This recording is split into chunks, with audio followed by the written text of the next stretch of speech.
அனைவருக்கும் வணக்கம். Tamil KSR channel இன்றைய பதிவு 9ஆம் வகுப்பு தமிழ் பாடத்தில் இயல் 7 இலக்கண பகுதிக்குரிய கற்பவை கற்றபின் வினாவும் விடையும். அதற்குரிய வினா 1. ஆகுபெயரை தேர்ந்தெடுத்து எழுதுக. தமிழரசி வள்ளுவரை ஓவியமாக வரைந்தாள். தமிழரசி வள்ளுவரை படித்தாள். இதில் தமிழரசி வள்ளுவரை படித்தால் கருத்தா ஆகுபெயர். மாமாவின் வருகைக்கு வீடே மகிழ்ந்தது. நாடும் வீடும் நமது இரு கண்கள். மாமாவின் வருகைக்கு வீடே மகிழ்கிறது. இட ஆகுபெயர். 3. கலைச்செல்வி பச்சை நிற ஆடையை உடுத்தினாள். கலைச்செல்வி பச்சை உடுத்தினாள்.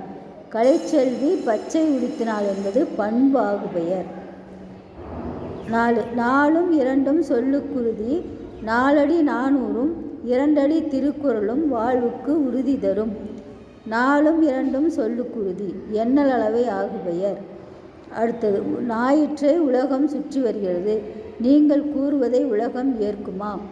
நீங்கள் கூறுவதை உலகம் ஏற்குமா என்பது இட ஆகுபெயர். வினா 2. ஆகுபெயர் அமையுமாறு தொடர்களை மாற்றி எழுதுக. மதுரை மக்கள் இரவிலும் வணிகம் செய்கின்றனர். மதுரை இரவிலும் வணிகம் செய்கின்றது. இந்திய வீரர்கள் எளிதில் வென்றனர். இந்தியா எளிதில் வென்றது. நகைச்சுவை நிகழ்வை பார்த்து அரங்கத்தில் உள்ளவர்கள் சிரித்தனர். நகைச்சுவை நிகழ்வை பார்த்து அரங்கமே சிரித்தது. அடுத்து, நீரின்றி உலக மக்களால் இயங்க முடியாது. நீரின்றி உலகத்தால் இயங்க முடியாது என்று சொல்லக்கூடிய வினாவும் விடையும் என்று ஆகுபெயர் பகுதிக்குரிய பார்த்தோம். இதில் சிந்தனை வினா ஒன்று கொடுத்துருக்கு. சிந்தனை வினாவில் 1. தற்கால பேச்சு வழக்கிலும் எழுத்து வழக்கிலும் ஆகுபெயரை எப்படியெல்லாம் பயன்படுத்துகிறோம் என்பதற்கு எடுத்துக்காட்டுகள் தருக. பேச்சு வழக்கில் உள்ள ஆகுபெயர்கள்.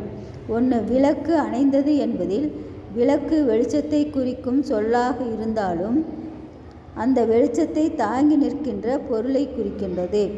அடுத்து 2. எண்ணெய் தவறி கீழே விழுந்தது என்பதில் எண்ணெய் வைத்திருந்த பாத்திரம் கீழே விழுந்தது என்பதை உணர்த்துகின்றது. எழுத்து வழக்கில் உள்ள ஆகுபெயர்கள். திருவள்ளுவரை உணர்ந்தவன் உலகையே உணர்ந்தவன் ஆகிறான் என்பதில் திருவள்ளுவரை உணர்தல் என்பது அவரது கருத்துக்களை கூறும் திருக்குறளுக்கு ஆகி வருகிறது. 2. இந்தியாவிற்கும் மலேசியாவிற்கும் இடையே நடைபெற்ற மட்டைப்பந்து போட்டியில் இந்தியா வென்றது. இதில் இந்தியா என்பது இந்திய நாட்டு விளையாட்டு வீரர்களை குறிக்கிறது. அடுத்து 2வது வினா. பட்டப்பெயர்கள் ஆகுபெயர் ஆகுமா. எடுத்துக்காட்டுகளுடன் விளக்குக. பட்டப்பெயர்கள் ஆகுபெயர்கள் ஆகும்.